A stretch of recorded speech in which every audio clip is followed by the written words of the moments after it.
The Pint-Sized Powerhouse, Uncovering the True Power of Hope Mikaelson. So far, I have not been completely happy with how Hope Mikaelson's powers have been portrayed in Legacies. They've been massively underestimating the poor, innocent gal, and because I have the great and exclusive privilege to own a Medium publication, you'll all get to share in my displeasure. To say that Hope Mikaelson is the golden child would be quite an understatement. We've heard it over and over again. She's oh so powerful. Oh my god, she's gonna end us all. Oh no, why did she set my dog on fire? Typical Mikaelson hysteria. But what does any of this actually mean? How powerful is Hope Mikaelson really? And how do we know? If that's the sort of thing you spend your days wondering about, you're a huge nerd. But you also happen to be in luck. This article will aim to explain by looking at the lore in pedantically painstaking detail, presenting as much concrete evidence from TVD and TO as possible, and making careful inferences not only exactly what gives Hope Mikaelson her power, but also lay out concretely what that means she is truly capable of. After all that is complete, if your mind is still capable of functioning, we'll have a quick look at what this means for the future of Legacies. So strap on your pointed hats, pull out your white oak stakes, and let's see what kind of wallop this wolf pup packs. First, let's set the scene. Hope Mikaelson is established almost immediately as incredibly powerful in the originals. From before the day of her birth, the witches were prophesizing how she might be the end of all witchdom. And on that day, her very birth acted as a nexus vorti that, along with several artifacts, was capable of bringing back an original vampire from the grasp of death itself. Quite right, her first act in this world was sticking her middle finger up to the Grim Reaper himself and slapping meaningful narrative consequence across the face. No mean feat either, as it took Bonnie Bennett, who herself is supposedly also part of a bloodline recognized in universe as particularly powerful, a combination of expression, spirit magic, traditional magic, dark magic, lots of angry screaming, and yes, also that little thing called her own life to bring Jeremy back. Hope did this, unintentionally, as an infant. I'm sorry, Bon Bon, but in our world, the right heritage beats hard work and experience 9 out of 10 times. And that was cute little baby Hope. Now, nail your socks to the ground, and let's take a look at teenage Hope. The perks of being first out of the womb. Firstly, and perhaps most importantly, Hope Mikaelson is a firstborn of Esther and Dahlia's line. This means, according to the font of witchy information and empty threats called Dahlia, that she has, quote, devastating power, as it is established in the original Season 2 that every firstborn of this line has such power. Yet, what does this actually mean concretely? Devastating sounds all cool and apocalyptic, but it seems rather hard to quantify. In fact, no careful or thoughtful man would ever dare to embark on such a thing, and my mother always taught me to be careful and thoughtful. Fortunately, I never listened to that bitch, so let's try anyway. How do we do this? Well, let's start by looking at her witchy predecessors. There are 2 other firstborn witches of this line that we know of. The wicked bitch witch of the West, Dahlia, and blonde Viking goddess Freya. Despite seeing her perform magic quite often and seeing some very impressive feats, which included things such as easily desiccating an original and almost killing 3 originals at once, I especially like the part where she made Jackson suffer, it's actually rather a bit tricky to get a read on Dahlia's innate power, at least as it pertains to Hope. By the events of the originals, at least in the present day, she had already tied herself to Freya through her own brand of connective magic TM. This magic seemed to connect 2 witches together and, through some magical gobbledygook, make both of them exponentially more powerful. Or in Freya's much more erudite words from Season 2, Episode 16, it augmented my power even as it allowed her to draw from me. Because why settle for the power to blow up towns when you can blow up cities instead? This also means, though, that any magical feat she performs after this cannot be used lest I be considered a liar, a scoundrel, and worst of all, a very bad boy. As Hope would not naturally have access to connective magic. At least not until the plot needed her to. And since she dies before being able to sever the connection with Freya, none of Dahlia's feats in the present can be used to estimate Hope's power. Well, darn it. In addition, by her appearance in the 21st century, both Dahlia and Freya had been alternately sleeping and waking for about a millennium.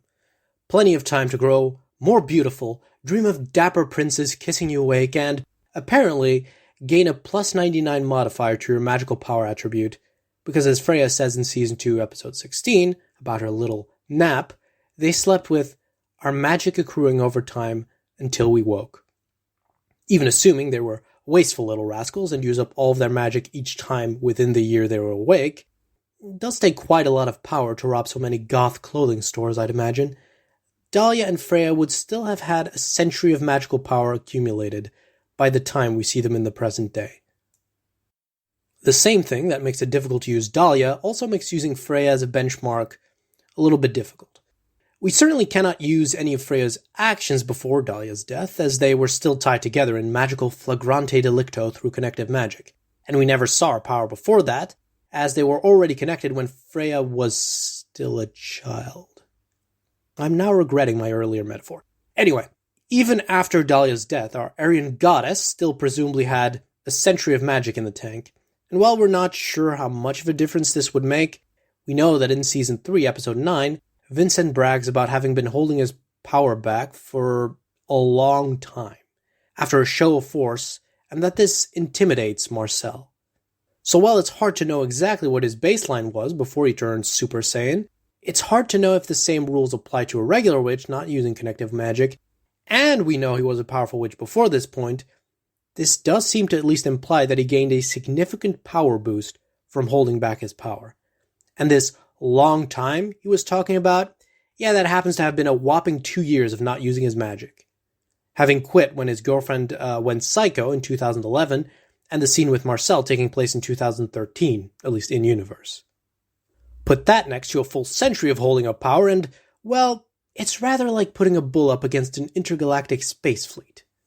In other words, Freya's power, as demonstrated after Dahlia's death, must be taken as an upper limit for what it means to be a firstborn of that line. Even though it is likely that there is some variation, even between firstborns, with Dahlia likely having been naturally more powerful than Freya, as Freya does say in Season 2, Episode 16, while still tied to Dahlia, that Dahlia was the most powerful witch she'd ever seen. And clearly, she was unable to face Dahlia on her own, otherwise she likely would have never run to her family at all. I mean, would you try to cozy up to Klaus Mikaelson, if you had a choice? The guy decorates his house with the heads of his enemies. He constantly sticks it in the siblings he supposedly loves without their permission, and his paintings have a significant overuse of the color red. So based on this, we can kind of infer that there is variation between them, and so Hope may be more powerful than Freya naturally. A lower limit is a little more difficult.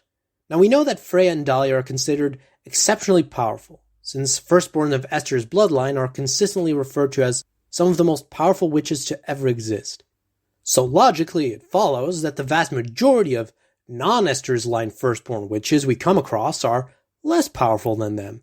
Even the ones otherwise referred to as powerful are never spoken of as being among the most powerful, save those of the Bennett bloodline. This implies that all of those witches are less powerful than Esther's line firstborns, like Freya or Dahlia. This allows us to estimate a lower limit for Freya's power without her 100 years of slumber, as she would be more powerful than those witches, even the powerful ones. In this context, some of the witches we've come across like that are Jonas Martin, Maddox, and most prominently, Vincent. Jonas Martin was able to use pain infliction to disable an entire pack of werewolves at once, without so much as breaking a sweat. Maddox was able to cast a spell on Klaus, which protected him from Bonnie's magic, while she had the power of 100 witches. Though, to be fair, we don't know what aid he might have used.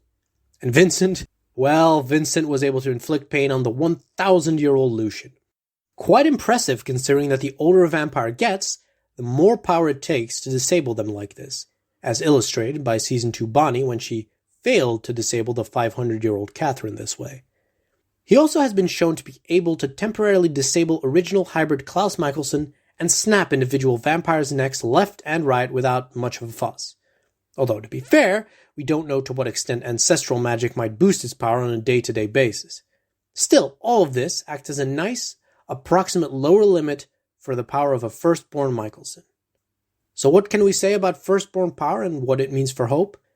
What might Hope be able to do while solely tapping into this singular part of herself? Well, Freya is considered an extremely powerful witch by anyone who encounters her, even after being unchained from Dahlia. Some of her greatest hits from this period of time include handily breaking Dahlia's boundary spell so that Klaus could get a stab on, snapping the necks of nearly a dozen vampires from hundreds of miles away, easily disposing of a 1,000-year-old vampire Aurora, and, most impressively, nearly killing Enhanced Original Lucian by literally telekinetically ripping his heart from his chest like, oh my god, that's so cool, please marry me and kindly don't kill me, Freya. And that's a feat, may I remind you, it took Bonnie engaging in a magical gangbang of 100 witches to even attempt with Klaus in Season 2 of the Vampire Diaries. And not an insignificant portion of that power either, as when Jeremy asks her in Season 2 Episode 17 how much power it'll take to kill an original, Bonnie responds, all of it. And Freya did not seem to have used up nearly all of her power while doing this, as she did not exhibit any of the signs of this, like a bloody nose, passing out, dying, afterwards. Even at a significantly lower limit, someone like Jonas Martin, who is likely significantly below Freya's level, was able to easily take out an entire pack of werewolves at once. And if Vincent and Maddox's feats are reflective of their innate abilities, then Hope should be quite capable of disabling originals and casting extremely powerful protective magic on herself using only her firstborn powers. Finding a method in the madness of vampirism. So Hope, at a lower limit, can disable originals and entire packs of werewolves at once, and at an upper limit, may have the power of 100 normal witches in the tank. All this from simply being a firstborn witch like lovely Auntie Freya. But when Klaus asks Dahlia in Season 2 Episode 20 whether Hope will suffer the same fate as Freya, Dahlia responds in her usual sunny and delightful disposition, forecasting that Hope will suffer far more than Freya. Hope's magic will be tainted with your vampire blood, as well as the aggressive wolf temperament. Without the proper tutelage that only I can provide, Hope's power will grow unchecked. She will lash out at everyone, including you. She'll devastate the city that you love, and then her terror will spread far beyond. Okay, so what the hell does the old dingbat mean with this? At least aside from conveniently making herself indispensable. Well, you'll be delighted to hear for this that we'll need to first painstakingly lay out a bit of lore. Anything which has a spell in it seems to possess some sort of magical energy. We find evidence of this throughout all three series. The Vina harvests energy from several dark objects that have been enchanted with a spell, to bring back Michael. Siphoners like Josie and Kai can drain energy from objects like the window in the armory's cells, or, most importantly for our purposes, both Papatunde, through sacrificial magic, and the heretics, through siphoning, were able to drain power from vampires to fuel their magic. This is not surprising, as at the end of the day, vampirism is merely a spell Aster cast on some objects. Those objects just happen to be half a dozen slightly homicidal living-ish humans. A spell, might I add, that was quite potent. Despite transforming into a scared little girl when Dahlia's around, Aster is recognized in her own right as one of the most powerful witches in history. Her spell drew from nature in the form of the sun and the white oak, and her spell drew from the thousands, or possibly even millions, of witch spirits on the other side. Quite a bit of juice, and it shows. It turned those people into nearly unrivaled killing machines, allowing them to rip people apart with very little effort, control their minds, and protecting them against everything from guns, to kenning spells, to broken necks, to powerful magic, to sick burns, to aging itself. Altogether making them nearly indestructible, it requiring the power of over 100 witches all at once to break the spell and kill them. As might then be expected, channeling the power of this spell gives someone a significant power boost.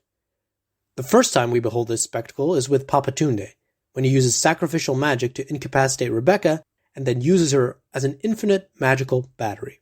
Afterwards, this piddly little witch, who easily got his eyes poked out before, can suddenly go toe-to-toe with Klaus Mikaelson himself, even being completely immune to his neck being snapped, something an original doesn't even have. Later, he even uses the power of several regular vampires that had been trapped in Marcel's garden to create a weapon that can incapacitate any creature, even an original. And those were just regular vampires. We see this repeated also with Vincent, who does more or less the same thing with Michael. While he doesn't use the power to simply copy-paste the Originals' abilities, like Tunde, the lazy fuck, he uses it to fuel dozens of spells which trap armies of vampires and make them a slight bit ravenous.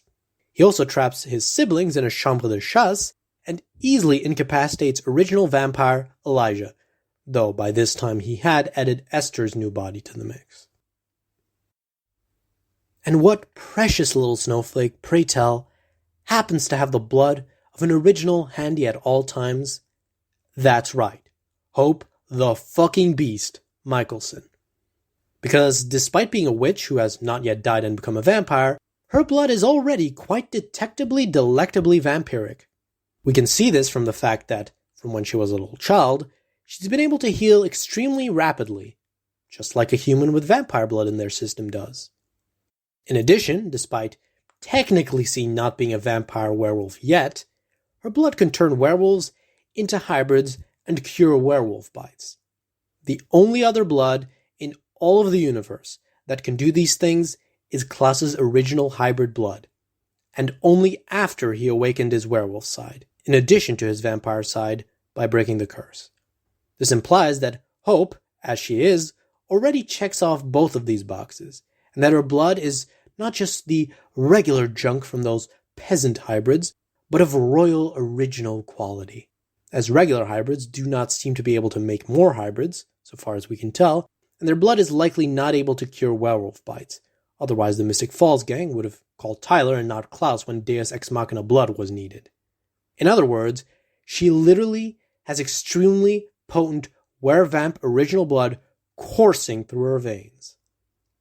This means she has werewolf blood, containing the magic from a curse by one of the most powerful beings in the setting, Inadu, aka Hopesbane, aka the Hollow, and vampirism, containing the magic from a spell cast using the combined power of thousands or millions of witch spirits and calling on nature. This means, from a mechanics point of view, there is an enormous amount of magical energy running through her blood highways, ready to be harvested and turned to plot-breaking purposes. The power Papa Tunde and Vincent channeled when they became nearly invincible, that stuff is inside Little Hope. You might as well imagine that she has an infinite magical battery strapped to her fucking back and a world-ending ray gun in her hand. Now, how she would go about channeling it is a little more difficult to say. Certainly, she can't do it like Papa Tunde and Vincent did. She'd have to incapacitate herself with sacrificial magic for that, and she doesn't really seem the knock-myself-out type of gal. She also can't do it in the same way that Heretics and Kai channeled their vampirism, as she's not a disgusting abomination. Well, at least not that type of disgusting abomination. But the power is there, and where there is a will, there is a convenient plot point to make it possible. As alluded to earlier, this power may in fact rival the power of 100 witches in and of itself, as it takes the power of 100 witches to break it. Even if we take for granted that it takes more power to break a spell than to cast it, which there is some evidence for, it is still so powerful that no witch who wasn't the equivalent of 100 witches in power has ever even attempted to break the vampirism spell with brute force. Not even extremely powerful witches like Esther, a woman who was the creator and knows more about the spell than anyone, attempted this. She needed a reversal spell while channeling the entire Bennett line or a White Oak stake to try to kill her children. If she could have just killed them with a spell, she would have. It also happens to be the case that this spell seems to recharge over time and that there is no limit to how often it can do this. As Elijah points out that, while being channeled by Papa Tunde, Rebecca acts as an infinite battery due to the spell's conferral of immortality.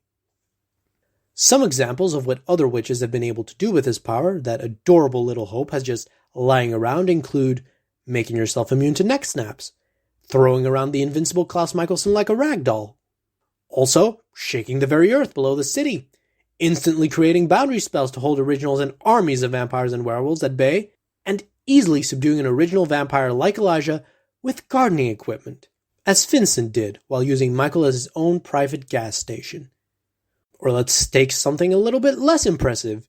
Even while siphoning nothing but regular vampire blood, like Kai was, he was able to cast Invisiquays like they're going out of style, snapping vampire necks left and right, and taking on big bad Bonnie one-on-one in a magical duel without even pulling out that complimentary Phoenix feather wand he kept in his sock. Though it's worth noting that he did also siphon werewolf magic for that last part, but by sheer coinkydink, Hope also happens to have that. All of these things mentioned before, Hope's vampy wolf blood alone could give her. Power to rival Papatunde, Esther, and perhaps even 100 witches. That is, may I remind you, on top of her powers as a firstborn. This may add, at most at least, yet another 100 witches worth of power to her total power. But boy, we are not all the way down this black hole of power yet, as there is a third puzzle piece that we have yet to shove into its slot. As you may recall, Dahlia also mentions Hope's werewolf temperament. In context, this could simply mean that this makes her uncontrollable, and certainly that is true. A werewolf temper pairs with great power about as well as fine wine with a pile of swine shit. But it could refer to something else as well. Way back in the good old days of Season 1 of the Vampire Diaries, before we measured power in terms of how many armies one could obliterate, we could find wise old witch Sheila, Bonnie's grandmother, for those who drank the amnesia fluid. And what she said in the middle of one of her world-famous speeches is, "Many things can fuel a witch's power. Worry, anger. After Stefan told me they had taken you, I had a lot of both." For those with poor reading abilities, you'd have to be to like my shit, that implies that anger can be a power source for a witch's magic. Or at the very least, that it can enhance the potency of a witch's powers. And werewolves, well, there's this little characteristic they have, you might not have heard of it, where they get just a little bit absolutely homicidally livid over someone putting their favorite sock in the wrong drawer. They will cut you. It is nearly impossible to estimate exactly how much of a power boost that this would give Hope. But I'm a rebel, so let's guesstimate away. There are not many situations where we can unambiguously say that a witch's power was affected by their emotions. But after doing some thorough digging, by which I mean I sat around for 5 minutes playing Peggle while replaying some scenes from TVD in the back, I found that there are at least two. We know that fear was enough to completely disable Bonnie's power mid-season 1. At this time, however, she was an inexperienced witch, and this blockage may have simply been more psychological than magical. You know, her just being too afraid to use her magic after it led to her ancestor using her body like a motel, and her resulting experience with a daemon trying to nom on her. This may mean that this does not apply to Hope, who has never really shown any fear to use her magic. She's more of a smirk and snark at a dragon type of gal after all. So we might not be able to use this, but conversely, we have Sheila. She's repeatedly shown being a witch significantly past her prime, hardly able to use a single pain infliction spell on the 170-year-old daemon. And this is quite surprising, as this is something which the, at this point still inexperienced, Bonnie does repeatedly in Season 2. After Bonnie is captured, however, Sheila says that she was easily able to perform a basic locator spell. Though locator spells are consistently shown to be performed by witches of average power, a similar locator spell caused Bonnie to get a bloody nose later in Season 2, though admittedly this was after she had been performing other spells as well. This same Season 2 Bonnie managed to use pain infliction on Daemon quite easily and, to the delight of everyone, quite frequently, without much of a bother. This suggests that locator spells are still fairly draining to the average witch, at least on par with pain infliction spells. Sheila suddenly being able to use one so easily means that she likely got a not insignificant power boost from her anger and worry. Since she rose from significantly weaker than Season 2 Bonnie, who could cast multiple pain infliction spells, whereas Sheila was tired by only one, to being stronger or on par with Season 2 Bonnie, who only felt the ill effects after casting 4 pain infliction spells, a daylight ring spell, and a locator spell over a few days. And Bonnie only passed out after also adding a messaging spell to that. So if we assume that all these spells together require about the same amount of power, this may mean a boost of 3 to 4 times or perhaps even more. If the boost a witch gets from their emotions is proportional to the strength of the emotion and dependent on their innate strength, this may mean that Hope, with her werewolf levels of anger, may be able to get quite a boost when angry, perhaps going from just below Dahlia's army obliterating strength to hopping all the way over it up to that delightful little place we call world-ending power. From being able to snap the neck of one original to snapping the necks of 3 or 4 at once. But since this element of the lore is rarely brought up, and so far as I know it has never been specified when or to what extent anger boosts a witch's powers, or even that the writers haven't forgotten about this a long time ago, it's hard to be sure. Suffice it to say, though, that whatever boost it might give Hope, you can count that on top of her firstborn status and her extra potent miracle blood, at least when she's angry. This was not even 50% of her true power. This is, of course, referring only to her raw, innate power. Over the centuries, witches have cleverly invented several methods to screw the rules of nature.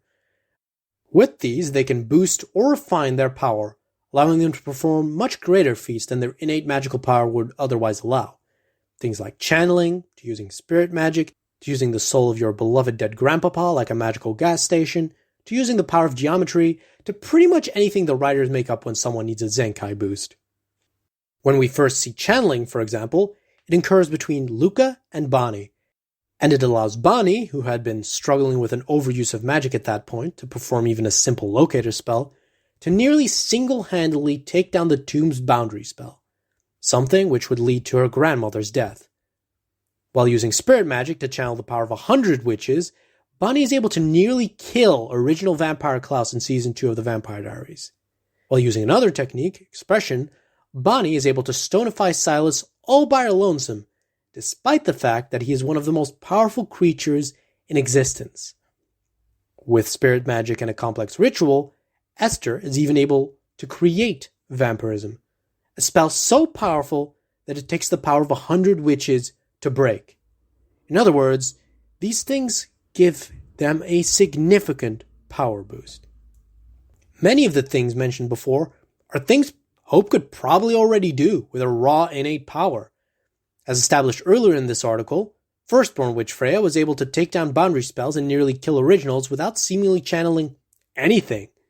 And Papa Tunde was able to essentially replicate the effects of vampirism by channeling Rebecca's original blood, which Hope also has. So you can only imagine what she'd be able to do with that power when it is boosted even further by an outside source like spirit magic. Without such an outside source, she can snap the neck of a 1,000-year-old original vampire with the flick of her wrist. With it, she could likely do that a dozen times over. To put this in context, the nearly unstoppable villains for Season 2 of the Vampire Diaries were 2 1,000-year-old originals. The powerful Trinity, which acted as the villains of Season 3 of the Originals, consisted of 3 1,000-year-old vampires. The Originals, the Trinity, and the entirety of the Strix could probably have been Hope's playthings. If she'd been an adult during Season 3, Lucian likely would have been utterly obliterated the first time his smug face said hello. In fact, with this kind of power, there is likely not a single being in the entirety of the lore that Hope could not utterly obliterate, as every previous creature that was defeated by magic, no matter how strong, was defeated by a demonstrably much weaker witch using one of the sources that Hope also has access to. In other words, put Hope against any previous villain in the entire universe, and Hope wins. And now we come to another question. Will Legacies ever actually get into all this? Well, probably not. Despite it being fascinating to big nerds like myself, you might have noticed that these shows are not always very careful about their lore. So whether writers remember all of the details I have laid out for you today, it's a dubious proposition. Regardless, however fascinating it might be on a character level to see Hope finally embrace her original blood and connect with her dearly deceased daddy, it probably wouldn't have happened anyway, for one simple reason: the black hole of plot. On the Season 2 The Vampire Diaries commentary for the episode Masquerade, Kevin Williamson talks about something he calls the black hole of plot. This is where magic in a story gets so out of control, and thereby makes the plot completely nonsensical. After all, it doesn't make much sense to have a long arc where the heroes go find some ancient artifacts in the Andes to finally destroy the evil Mudkip while learning to love and hate and dance pretty folk dances along the way if you have a witch that can basically just blow the enemy to smithereens by rubbing her butt cheeks together. Or teleport the artifact to her. Or any other number of abilities that will make the audience wonder, well, why the hell didn't she use that spell? Or that other spell? Or the 7 artifacts of ultimate doom they already had lying around? And currently, Legacies already struggles with that enough, as is very plain to see by the fact that Hope often simply beats the shit out of her enemies, rather than using the vast magical powers that she already should have access to, simply due to being a firstborn. Well, that's what she does unless the plot calls for it anyway. Suddenly she knows a mirror spell. Legacies is a Monster of the Week show. They do not have the time to build up all the enemies Hope faces with season-long arcs like Klaus or Dahlia were built up. As a result, they cannot give them the gravitas or power it would take to stand against Hope, or the raw level of power if she were as powerful as the lore suggests that she should be. The only way they could have conceivably dealt with this was by introducing enemies like the Necromancer, one that play on Hope's personality, inexperience, and emotions. Ones that render her powers, vast as they may be, irrelevant through smart exploitation of her weaknesses. But great villains like the Necromancer, they cannot be mass-produced. To come up with something new to rival the Necromancer, and having that villain exploit Hope's weaknesses in a new and refreshing way each episode might be a little too taxing for the show's writers to manage, at least in the time they have to break each episode. There are 22 after all. So, how powerful is Hope Mikaelson? Well, she likely has an amount of magical power equivalent to about 100 regular witches just innately. This may go up to 200 regular witches if she manages to also tap into the power of original hybrid blood. Adding an emotion-based modifier on top of that may boost it even higher.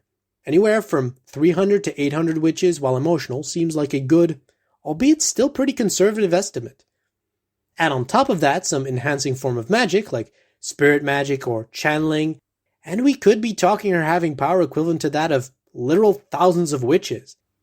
I mean, Bonnie, who could barely subdue the 170-year-old vampire Damon at the beginning of Season 2, by the end of Season 2, through her use of spirit magic, can pretty much kill an original.